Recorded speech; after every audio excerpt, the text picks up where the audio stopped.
So welcome everybody to this training that's on one-to-one relational organizing, especially for learning action communities at On Earth Peace. I want to start like at the very beginning with a question. What's the difference between organizing and mobilizing?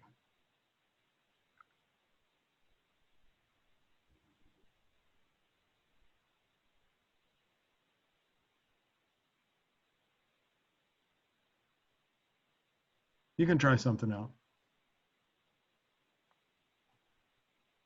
What do you think it could be? I guess to me, organizing sounds like you're like the planning of something and like building it up, and mobilization is like maybe a part of that, right? But it's like that additional, like bringing people together to that, like to the organizing that you have done and actually like going somewhere with it in a way that is like monumental or like involving of other people. Any other thoughts? I know some of y'all have been in, hey Emma, I know Hey, some, so sorry I'm late. this life, we're just getting started. Okay, cool. Um, I just asked, what's the difference between organizing and mobilizing? And we're just taking thoughts.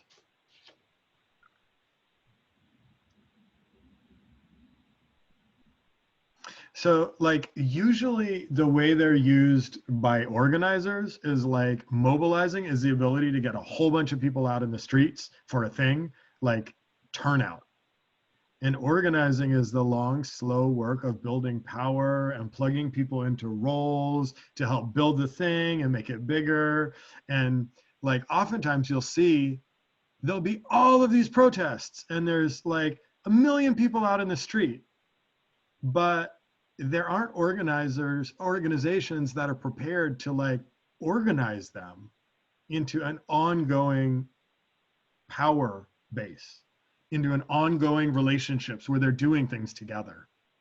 And so this this session today is about one-to-ones, which is an essential tool for organizing, for organizers. It's a way that we find out what's happening with people, that we build relationship, see how we could build together. And so the kinds of things that we're talking about is today are what is a classic one-to-one, as they're called, as an organizing tool, and what kind of relationship does it produce? What are unique aspects of the way that On Earth Peace does that? So both Jenny and I have some our takes on that we're going to share. And we're also going to spend a little bit of time practicing some of the related skills, like practicing asking each other questions. A recent organizer who just did her her exit interview a few months ago, one of the things that she said was if there was a regret that she had, it was that she was bashful about contacting people and having one-to-one meetings earlier, because she was like, why would these people want to talk to me? And as soon as she started contacting them, like in the last few months of her internship, she realized that people were just hungry to be related with, and they were like ready to be woven into something bigger and to have a relationship built with them. So, and Jenny, will you share some about your experience with that so far in your internship? Yeah, I would definitely agree with like China's observation. So like I kind of feel like the ball really got like rolling on my role like after I started having like a lot of one-on-ones, because like so I started to have the one-on-ones and make personal connections with a lot of people that were in the Facebook group. And how I did that was just I crafted like a message and I sent it out to literally every group member just to see who would reply. And I got a couple of replies saying, yeah, I'll have a one-on with you. And after asking them all these questions and kind of sharing our interests of getting involved with prison justice, like I felt a lot more connected to them. And they also said, most of them said at the end of the call, like, hey, if you ever need a participant for X, Y, and Z, just let me know and I'll be there. So then by the time like I had this program thing going on, I knew I had like 5 people that I could count on to like show up and like be really involved. And yes, I feel like one-on-ones are like an essential first step in getting the ball rolling on any like community project that involves lots of people being engaged and showing up. And because like the personal aspect creates, I guess, some sense of like accountability and like unity, I guess. So yeah, that's my observation of it. So here's what I want to ask you to do, and I'm actually going to ask everyone to respond to this. It's a sentence completion. And so it starts with a time I felt truly listened to. And will you just fill in the rest of that sentence? One time I felt truly listened to. And just tell us a story about the setting or who you were with or how it felt. Is there anybody who's willing to go first?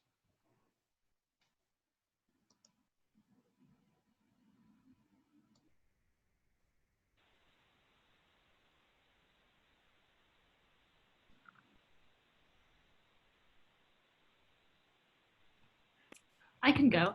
I guess a time that I really felt listened to, or I guess I always feel really well listened to, is when I talk with my mother, because she not only listens to understand how I'm feeling, but also to craft a response that is, that is empowering of my feelings and helps me to like understand that I am always justified in feeling emotions that I have, but then taking it further and also helping me process the ways that I'm feeling and offer insights. And so it just develops into a very like reflective and uplifting conversation that like often builds from where it had started.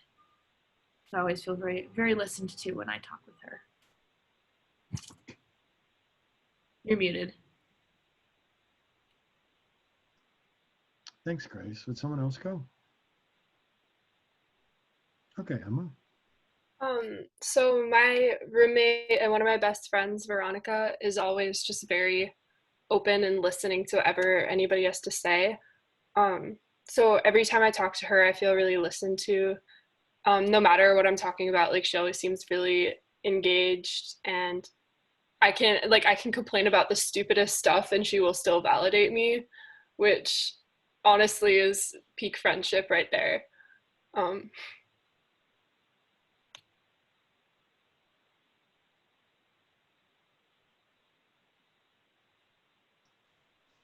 I'm taking notes on our slide about what being listened to is like. And so I keep putting myself on mute so you don't have to listen to me type. You want to throw the ball to someone else, or is someone else ready to go? I can go. Thanks, Skylar.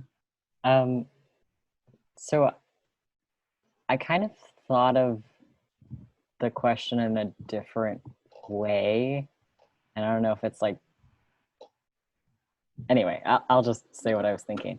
I was thinking about listening as a form of like responding to a call to action. So for example, like I've been a part of a lot of organizations and institutions and various places that very much claimed that they wanted to hear my voice as like the token trans person. But then, so they would like put me on panels and stuff and like ask me about my experiences, but then there would be like, I would call for all these changes that wouldn't happen. It was like very much about image and not action, like appearing to be accepting as opposed to like really taking care of a community. So when I think of a time structurally where I felt really listened to was one time in my high school, which for the record didn't listen to us most of the time, but there was there was one time where me and a friend of mine organized this protest against the like gendered dress code, because a friend of mine who is a cisgender man like just wore a skirt one day. Like he was just like, I wonder what a skirt would feel like. and he got like harassed mostly by like teachers and like faculty. And anyway, so sorry, I'm going on a little long, but me and my friend organized like a day where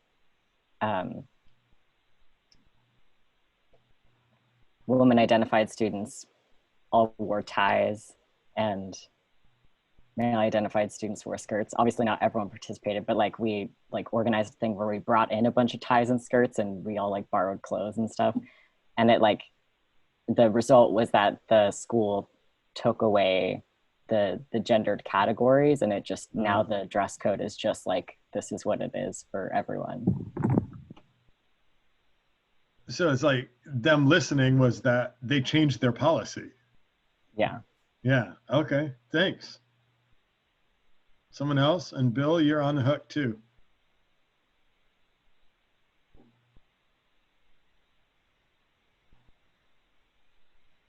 Well, are we volunteering or tossing the ball? You can just go ahead. Okay.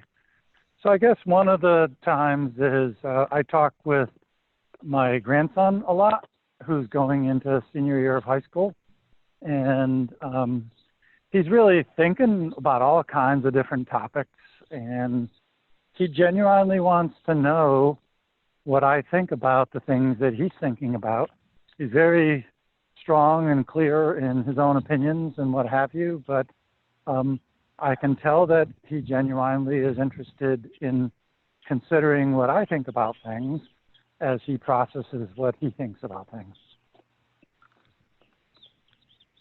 So he really wants to know. Yeah, he genuinely wants to know what I think about a whole range of topics that he'll bring up from time to time. You know, important topics like social questions, philosophical questions.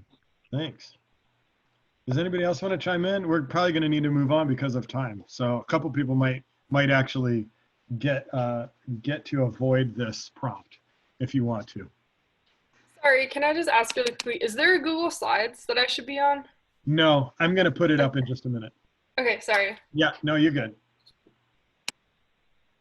The only thing that I would add about like a time when I've been listened to is like when a discussion can form from like what I'm saying. So like when I talk to my brother, I bring up something to him that is very important to me, and he will take what I say and like affirm what I say, and then also add to the discussion, so it becomes a ongoing dialogue between us.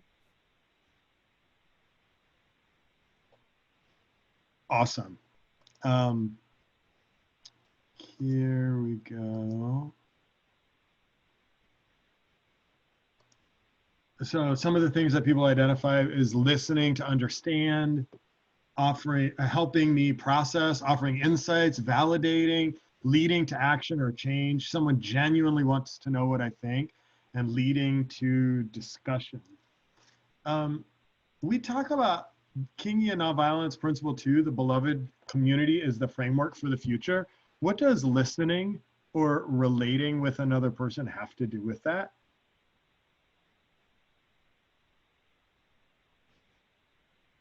Like, what connection do you see to Principle 2?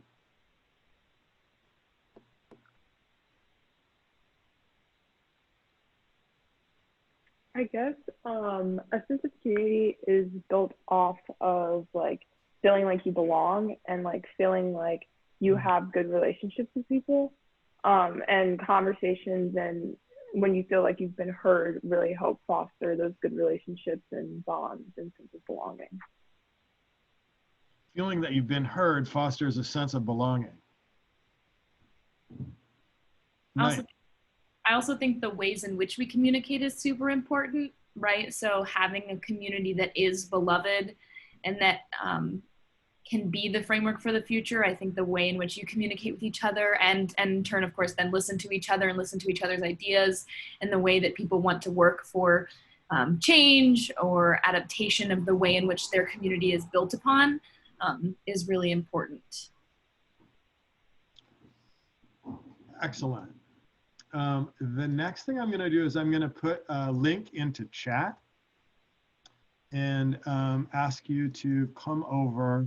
This is a link. It's on a website called Franciscan Action Network, named after St. Francis. It's a Catholic organization that does organizing, and I appreciate what they have to say about one-to-one relational meetings. It has some religious language in it, and I don't know all of you well, so I don't know where you're coming from, but we can just work with it, like work with what works for you in this language, or interpret it. Interpret it in a way that's meaningful, or pass over it if you would like. So what I'd like to do is just ask if people could read a sentence or two at a time on this page. And just starting with the picture, the phrases above the picture, and then we'll just read through the paragraph below the picture. Anybody can just pick up. Don't feel bashful. I could start. Thanks. Relationships have always been central to Franciscanism. St. Francis did not base his movement on praying or believing a certain way, like other religious groups before him, but let the movement grow out of transformed relationships among people and with the rest of creation. Next.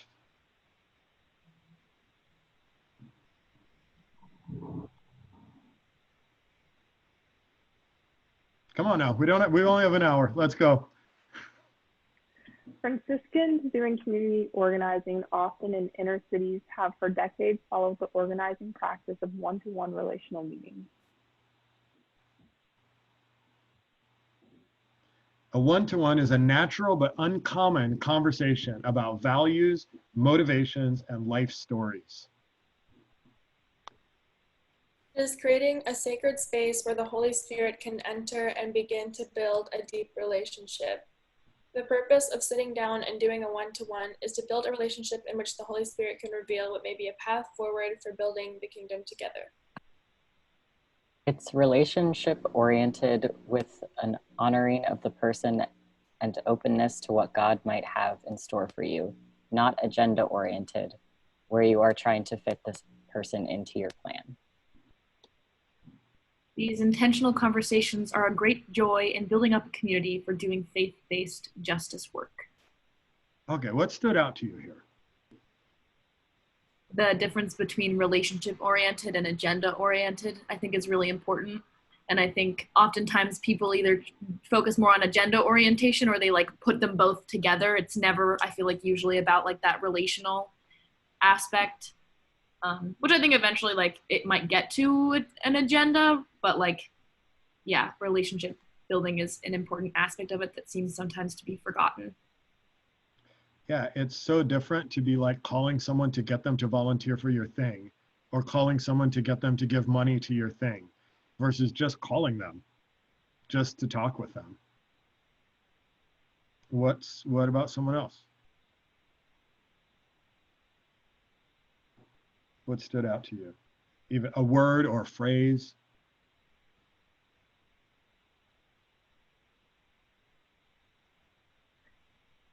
Definitely the idea of creating a sacred space and like having a space where you feel safe and like a space where you like it's a special place. So it's not like some regular conversation or a regular like any other form of communication. It's something specialized about this space that makes it or makes people want to engage in conversation. Just building off of that, I really liked how it said a one-to-one is natural but uncommon, because like it is creating a special space, but it's also not outside of the realm of like comfort for people. Like it is like, I suppose it's more like a conversation that you would have with a really close friend and you're sort of having it with a stranger, but at the same time, like you're building this strong natural relationship through that. Nice. Yeah, that phrase natural but uncommon really stands out to me too. So if you would follow the link at the bottom of that page where it says, I already followed it, so it's just It says download the outline and reflection sheets. We're not going to use this whole sheet, but I do want to give credit to the Franciscan Action Network. I've been using this handout on their website for a long time. And I went to get ready for this training today and they had updated their website and it wasn't there. And this was like 2.5 hours ago. And I wrote to them and I was like, I need this handout. And they put it on the website for me like an hour ago. So for us, so they get a big shout out in our social media and a handwritten thank you note from me. What I'd like to do is read the purpose section and just ask if a person at a time would read a purpose and then a paragraph about it. Has everyone found their way there? You know where I'm at? Okay. Go. I can start us. Thanks. Build relationships. Relationships cultivate possibilities. It is through relationships that significant things happen. When people are in a relationship, they can share, plan, dream, create, and get things done. Without relationships, people are powerless. People are more likely to respond to an invitation to work together from someone with whom they have a relationship. One-to-ones build networks of relationships and build community. Let's just read them through and then again, we'll see what stands out. So whoever wants to grab the next one. I got it. Uncover self-interests. Self-interests are those things that a person feels most strongly about. It is the thing that motivates a person. It is their passion or unforgettable fire. People are most likely to get involved in things around their self-interests.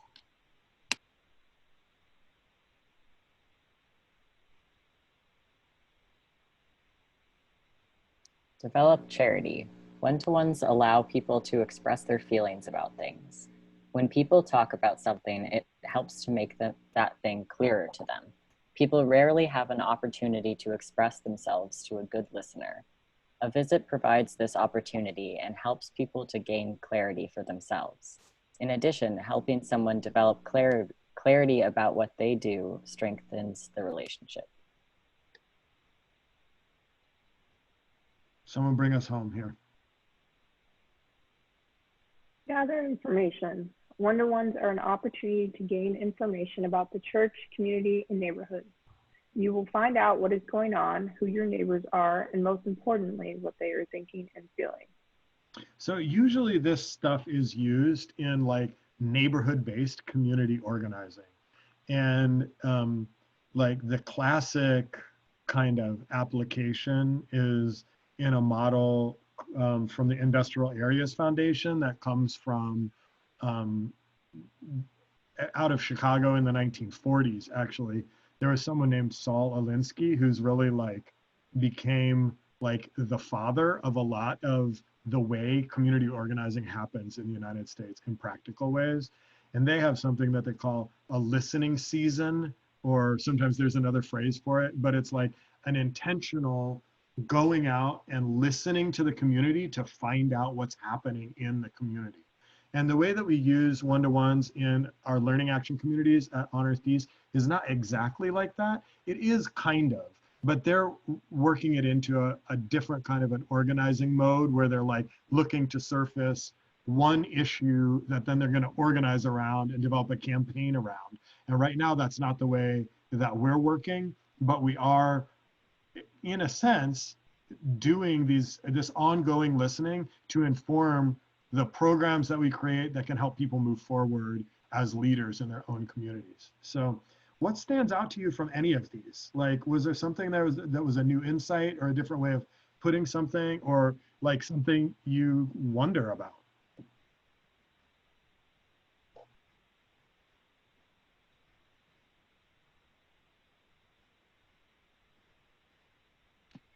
I guess I just like don't understand what self-interests mean as much in this particular context. Is it like what this person is personally faced with oppression, or like what they want to gain from activism for themselves?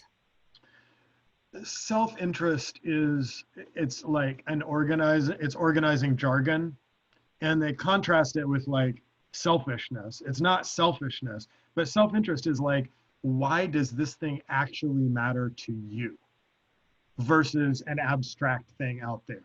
Like, what's actually motivating you, whoever? Like, I'm just thinking about people in general. Like, as a white person, what's actually motivating this person to be working on racism? Like, what is deep within that? What are they hoping to accomplish? What is motivating them? How would their life be different if they made gains in dismantling racism in their life? So it's like, what is their deep motivation for wanting to make a difference versus just like, I think it's a good idea, or like, Jesus said love everybody, or like there's something that's like why it matters to you.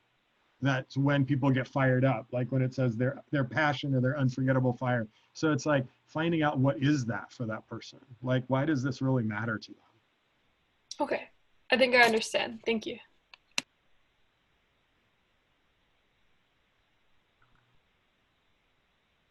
Anything else? I like the idea of, in that same little paragraph, of like somebody's passion, or the use of saying unforgettable fire. Because I think as you build relationships with people, right, there are things that they have so much that they can teach you because they have this self-interest in a specific area that maybe is either the same as you or different, right? And so it builds that relationship, and it builds your understanding of the world around you too. And you both like can bring interesting perspectives to the conversation with your self-interest that you have. I also think, to Emma's point, I think self-interest, like, at least to the connotation, like I would, it has a more negative connotation to me when I hear the word self-interest, because it's like it's doing something for your self-interest, which is then selfish. And so I think there's just a little bit of like reading that word. I also was like, I know that that's not what it means, but that's like the meaning that has been attached to that word for me. That makes sense. Yeah, it's like been claimed by organizers in a particular stripe of organizing to have a particular meaning that's different than selfish, but it does hit that same way. Anybody else? Something that stands out to you?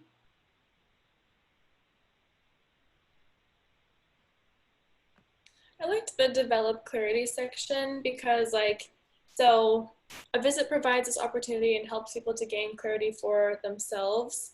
So, like, I feel like during a one-on-one, if you're asking like what got you interested in this subject, why does it matter to you, I feel like sometimes people like come across our pages and are like, oh, they like start reading, they're like, oh, this sounds interesting, like I connect to this, I should join. But then I feel like during like a one-on-one, like when you have to think about like what personal thing is motivating me to join, like what do I want to get out of this, I feel like it helps with like personal agenda setting, like, well, this is how I feel about it, this is what I want to achieve, and this is how you can help me do that. And so then I think it helps like make that a lot clearer. So I like that section. And just to add to that, I think also if you ask someone like why they're interested in something that you're also interested in, like they could express some sort of motivation that you hadn't even thought about, and then that can like provide like an added clarity to like how you think about it as well. Yeah, cool.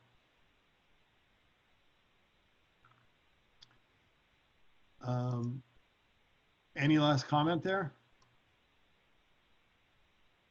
Okay, I'm going to put a different handout into the chat. And you'll probably have to zoom in on it a little bit. Let me know when you're there.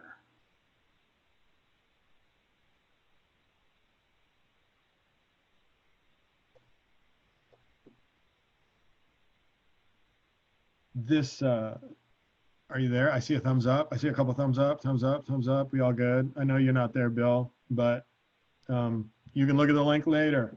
This has a little bit of outdated language on it because it's like a prior that I've been using the handout for a little while. And it's time to update it, but I couldn't do that before today's session. So what this talks about is what happens in an organizing call. what happens in a relational organizing call in our learning action communities. And so there are several like categories. Which one should we take first? Just to zoom in on one of them.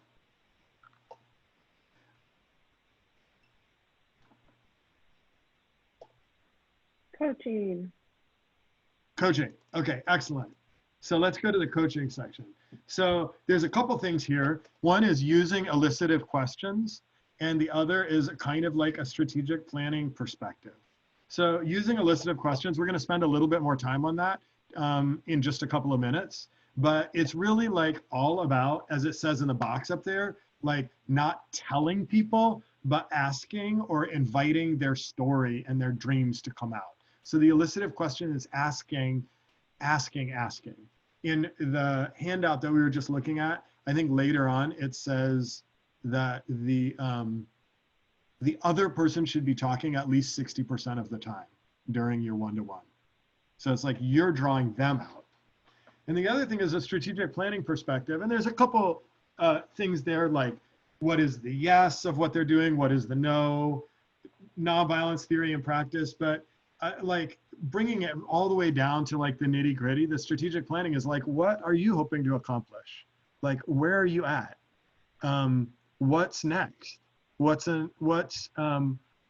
getting in your way? What are you hoping and dreaming for? And like, what resources do you need? Those kinds of things. So that's kind of like a coaching perspective. Which one should we do next?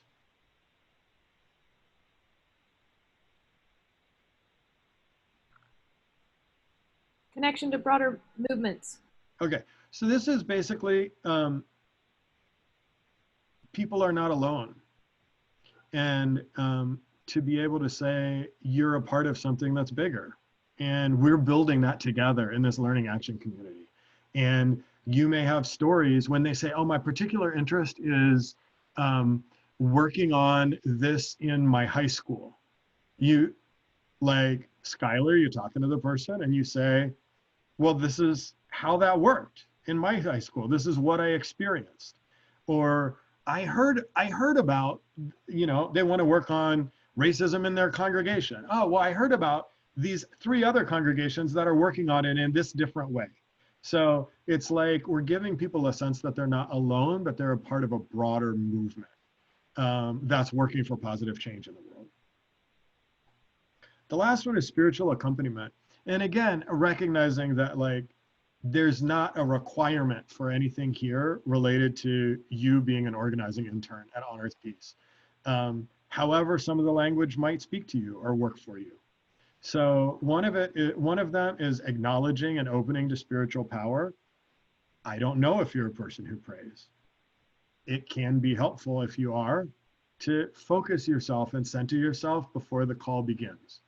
Whether or not you call it prayer, kind of getting in touch with your heart, the depth of your power that you're going to try and connect with that other person.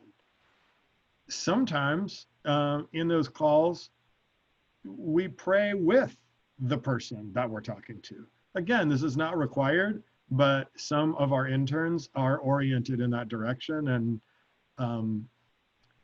I remember a story, Chibuso, who was like 3 interns ago in the racial justice area, did a lot of one-to-ones. And he spoke about how impactful it was. He was having a one-to-one with a woman who had come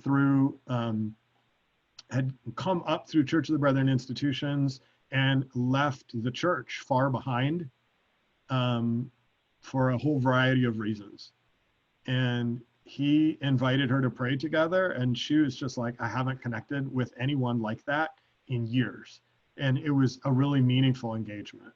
So if that's your jam, maybe you'll pray with somebody on the call. So connecting to the scripture story or the story of God's love, and there's some sub points you can see there. But there's another piece about spiritual accompaniment, which is just like acknowledging how hard it is doing this work. Like and being there for someone as they tell you that it hasn't been easy.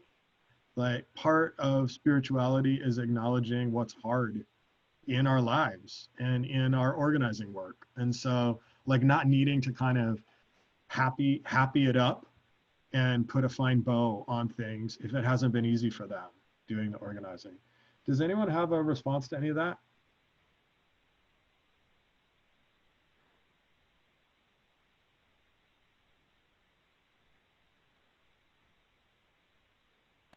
One note I will make is that like I've asked a question similar to the one in the middle, how is God moving in you through this work? And like usually on a call, like I'll like qualify that by saying like, oh, if you're uncomfortable answering this, don't feel obligated to if you don't feel like sharing this with me. So yeah. So you might find that helpful if you like want to tread lightly, just if not knowing how somebody is spiritually.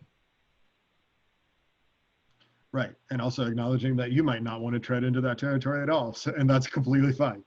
In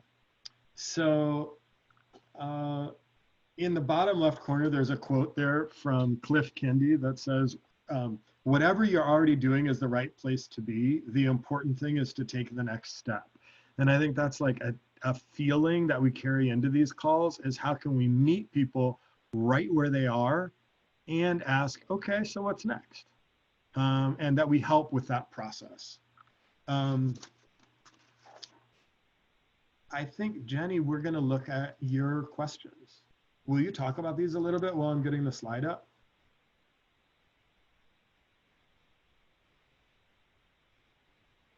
You're muted. Sorry. Yeah.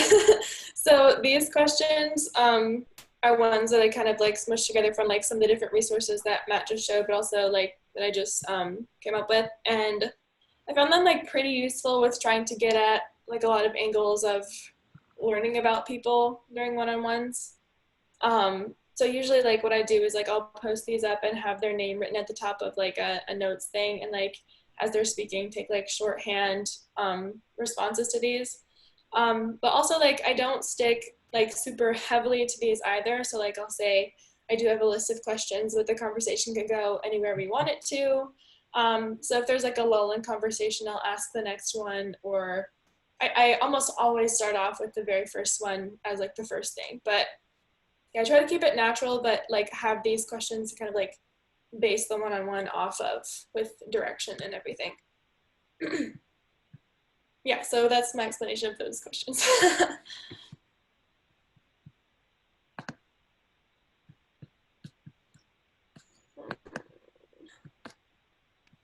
Hey Jenny, I'm curious, how open are people to your religious question? Like, are most of them like kind of not into it, or are most of them like receptive? I would say a good amount of them are pretty receptive. It depends on who the person is. Some people like elaborate like a lot more, speaking about how like they were led through the church to be getting involved in the specific justice issue, but a lot of like some other people are like, well, I've kind of felt this spiritual calling and have these values, and that sort of led me to like what I'm interested in. So yeah, I don't think I've ever had somebody say like, no, I don't want to talk about that. The most I've ever had someone say is like, oh, I don't really consider myself super religious, but like I do feel a spiritual call to this subject, and here's why. So yeah.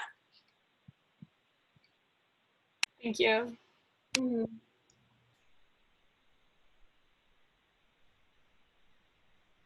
And there was one other thing that I wanted to talk about relating to this.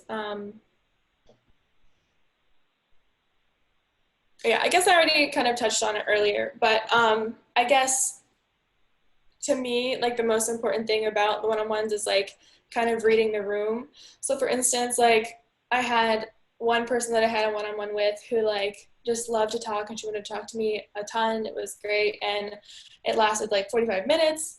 And then there was another person who I talked to who seemed to be like a lot more on the shy side, and the one-on-one lasted 11 minutes. So like definitely I would say like just pay attention to how much the person seems to want to talk, and like kind of gauge that by how long the meeting should go. Yeah. And then one, okay, I remember the other point. So like the one thing that I found that I like value the most from one-on-ones is like doing them kind of showed me where to go with the group. So before like having all the one-on-ones that I didn't really know like where I wanted to go with projects or anything like that. But just hearing specifically people's answers to like what attracted you to the group, how do you want it to enrich your experience, or what resources do you need to cultivate your work, given like the amalgamation of all those answers is how I kind of decided that like a program like the one I'm doing would hopefully help people.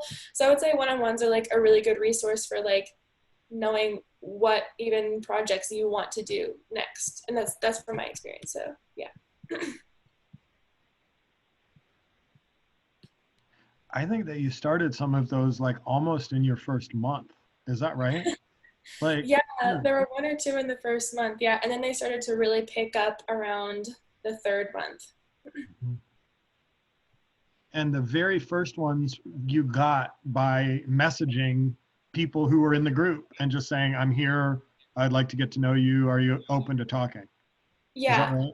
Exactly. So yeah, so what I did was I just like drafted a little message that said, hi, I'm the new organizer for prison justice. I'd love to talk to you to get to know more about like what brought you to this interest and how I could help you get more active with that. So let me know if you'd like to do a one-on-one call sometime. And I just like sent it out in direct message to like every single group member just because none of them were talking to me. And I got a good amount back who were like, yeah, set up a meeting. So like after that, like everything flowed from there. Cool. The next thing I want to ask everybody is like, so much of this is the art of asking questions. And I want to start by asking, what is an elicitive question?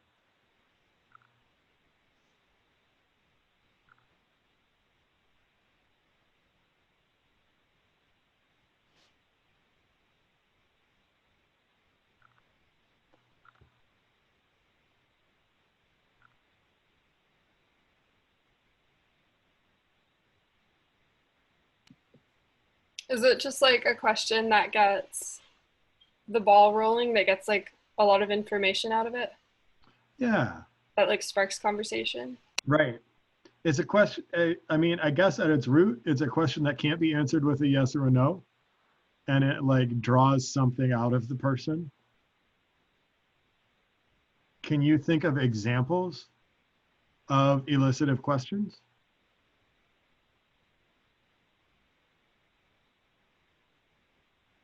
We just looked at Jenny's list, so I guess we can cheat by going back to those. But think about if you are having a one-to-one with someone, what is an elicitive question you might like to ask?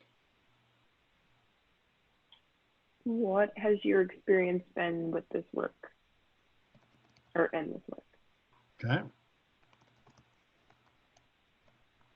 Great. What has your experience been with this work? What's another example?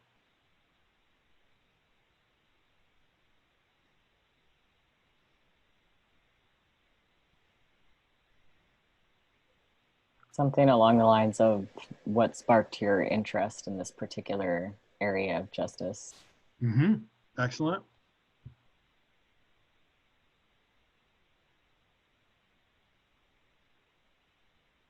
Got another one?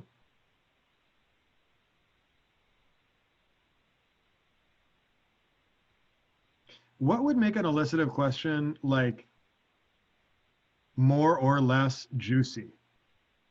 Like what would make it more or less like vibrant or effective even?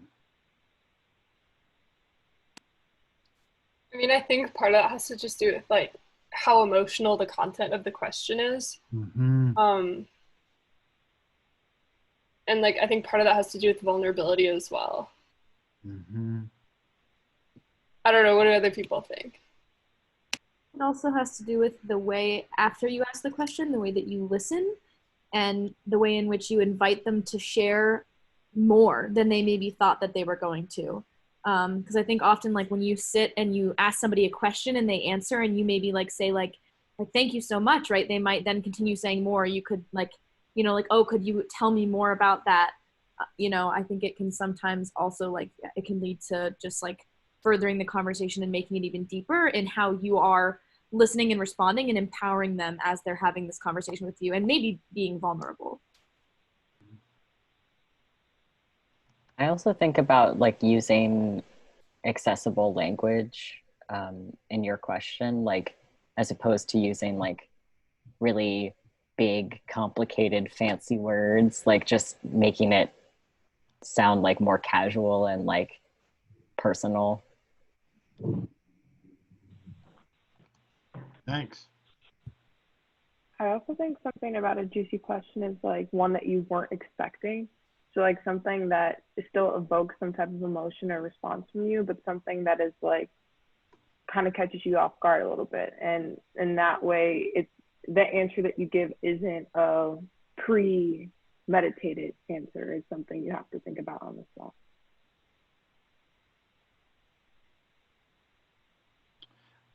Okay, I want to do a tiny bit of practice. And we're just going to do it here in the large group. So the so-called large group with 7 of us here. And so I want to ask for 2 volunteers. Are there 2 people who are willing to volunteer? Okay, I've got an Emma. And it's related to practicing asking questions and listening.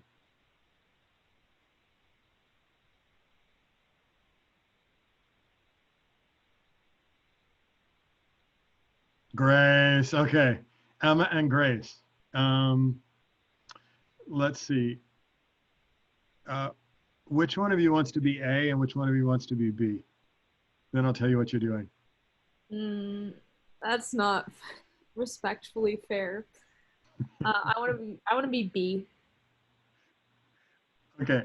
So Emma, you're A, and that means that you get to ask a question to Grace. Grace is going to answer that question, and just like recognizing time, say something real, but like not 7 paragraphs. Okay? Yeah, I know you, Grace Cook-Huffman.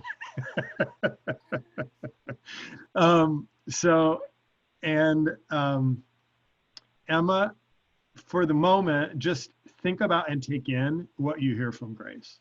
And then we'll take a break, and I'll give the next instruction after that. Okay? So Emma, so the question would be, I mean, you're all organizers in different areas. You could ask them about their area of work, or it could be some totally different question that you just want to ask some elicitive question to practice it. Okay. What are your hopes and fears for the racial justice community?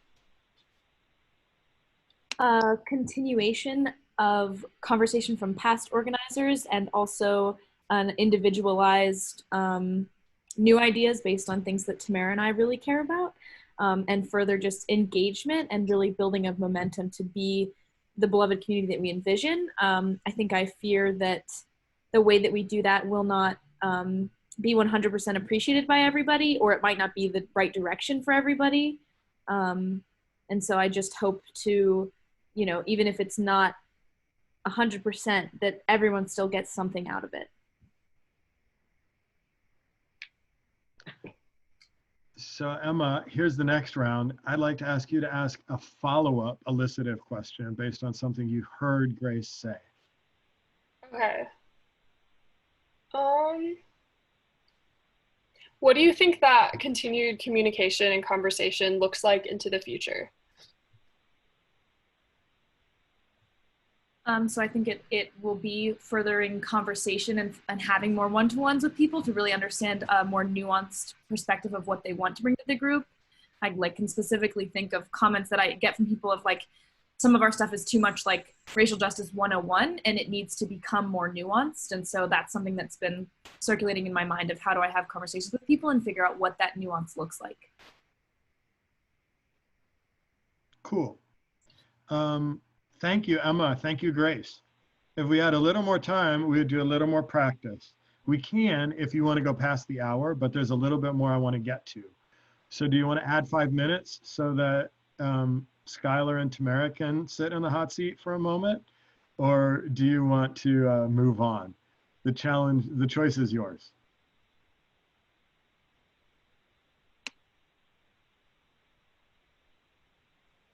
I'm good with moving on.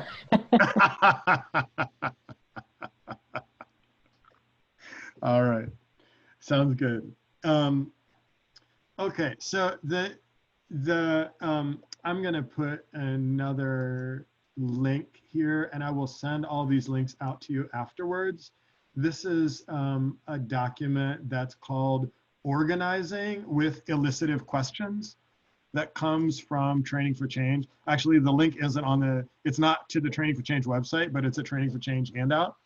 Training for Change is a training center for social change activists in Philadelphia that I'm a part of. So this was like made by some people that I work with. And so where I'd like to go just as we move towards wrapping up is to talk for just a couple minutes about note taking, because note taking is part of how you remember what happened in a call and how you build a track record that is a part of the organization's work.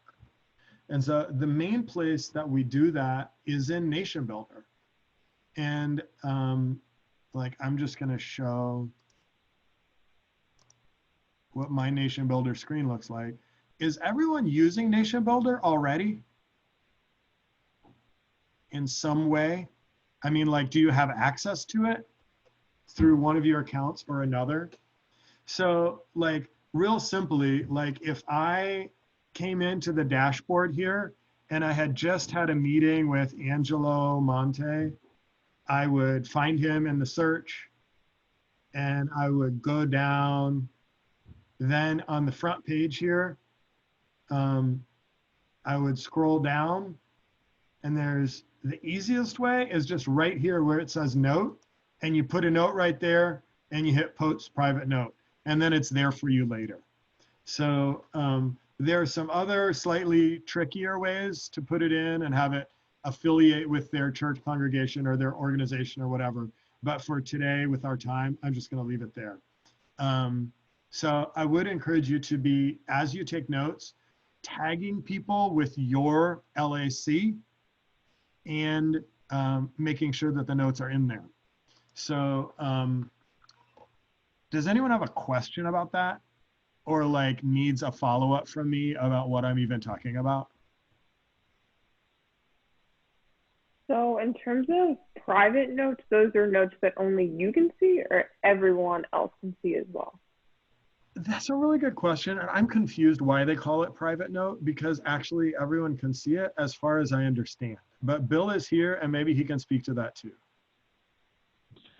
I think it's a really bad label, and it probably has to do with some information in some Nation Builder records is publicly viewable, like things that go into our bio or whatever they call it there. So that's probably what it was to distinguish from. It's really bad language.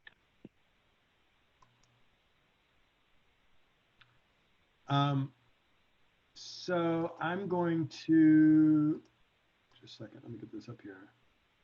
I'm going to throw this back up for just a second. So the kinds of things you might take notes on are, what did you hear? Like facts and feelings. They're doing X, they feel this way about it. Like capture some of the emotional content. First of all, you don't have to do verbatim notes, and like sometimes I do, and it can be kind of annoying to wade back through them afterwards. Like if I'm typing and I'm just typing everything that they say. So feel free to summarize. What makes them tick? What are their issues? What's their context? Are they working on something specific? What do you want to follow up with them on? Something about like what makes them come alive, and then something about like possibilities you see or hunches that you have. And that's where like you'll be able to come back later and say, oh, I thought they would be interested in this. They were or they weren't. So just taking some notes. I would encourage you to like include in your schedule when you have a one-to-one that you actually intend to have a few minutes afterwards where you can wrap up your notes. If you don't like plan that into your thinking ahead of time, it can just kind of like go by the wayside. And so that's a little bit about note taking. Let me ask, as we move towards closing, what are ways that you see applying this or using what we've done today in the work that's in front of you?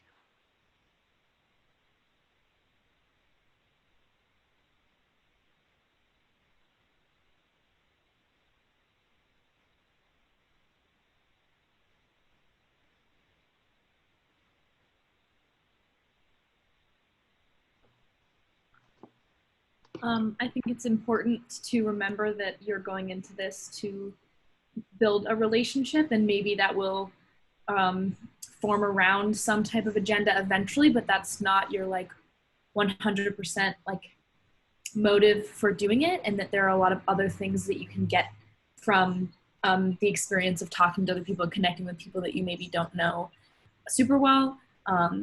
And with that, I think it's really important to figure out and be really conscious of how you can be empowering what they're saying and thank them for what they're saying, and make sure that you like that they have shared everything that they want to as well. And so really just having those good active listening skills as you have these conversations. Thank you. You may also choose to send a thank you note afterwards, but that's totally up to you. How do you see using this? I'll say that before the last community check-in on Friday, Jenny and I had a meeting, and we, what would you call it, a friendly challenge? We took on, we said that each of us would, either between that one or the OEP prison justice meeting, we would send 3 follow-up notes to people, and we would ask one person for a one-to-one meeting out of that. I can report, Jenny, I have done that. I have not done my 3 notes, but I've asked someone for a one-to-one, which is Mary Trujillo from Pittsburgh. I've asked I was somebody gonna as ask her. well. Ah. Wait, Tamara was gonna ask her. What'd you say, Jenny?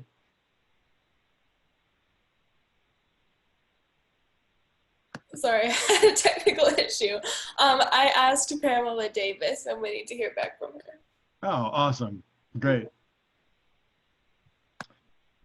Anybody else? How could you imagine this? Skylar, how could you imagine using this? What do you think your next immediate step would be on it?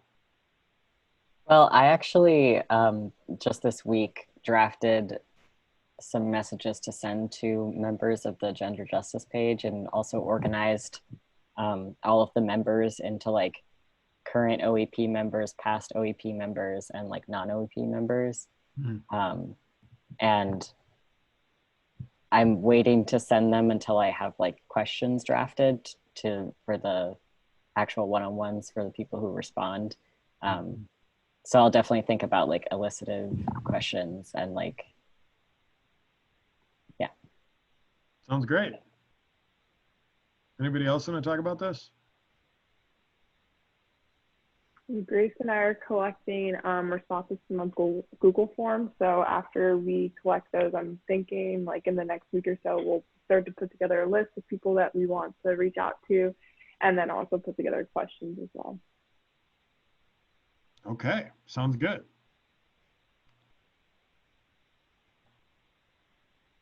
Grace? Were you applauding Tamara or? Yeah, that's my co-organizer. Yeah, all right. That's team support right there. Okay. I said empowerment, didn't I? That's what I'm about. If you would go to your chat for a minute, I would love you to put in there something that you appreciated from this training. And then the second prompt I'm going to throw in there in just a minute is what's one thing you would change to make it better next time. But just for right now, let's start with appreciation.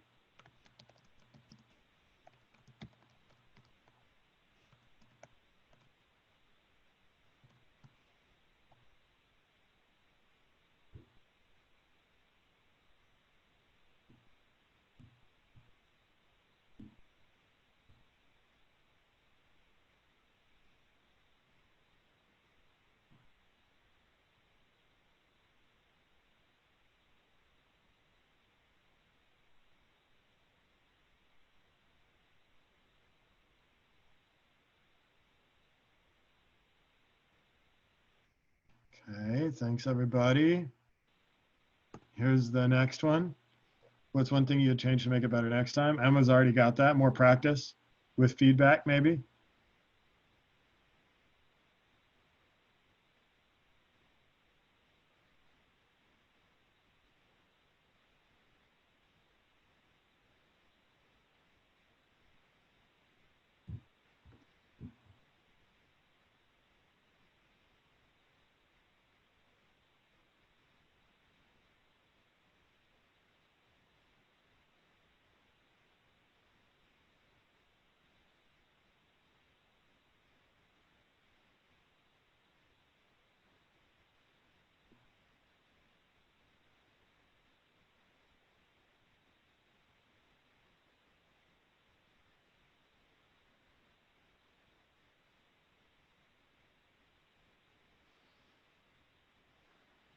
So appreciations, people said everyone's intentional responses and perspectives, seeing the Google slides that I could read along with, how thorough and people focused it was, and hearing people's responses, comfortable environment for everyone to participate easily, improvements, talking more about the importance of active listening skills and how to use such strategy to really build the conversation, maybe some question and answer practice like Emma and Grace did, specifically related to the information we read together throughout. Nice. Skylar, can you say more what that would look like? And Tamara says, having to come up with 3 questions that we could use for our community. That'd be great. Yeah, I just thought about how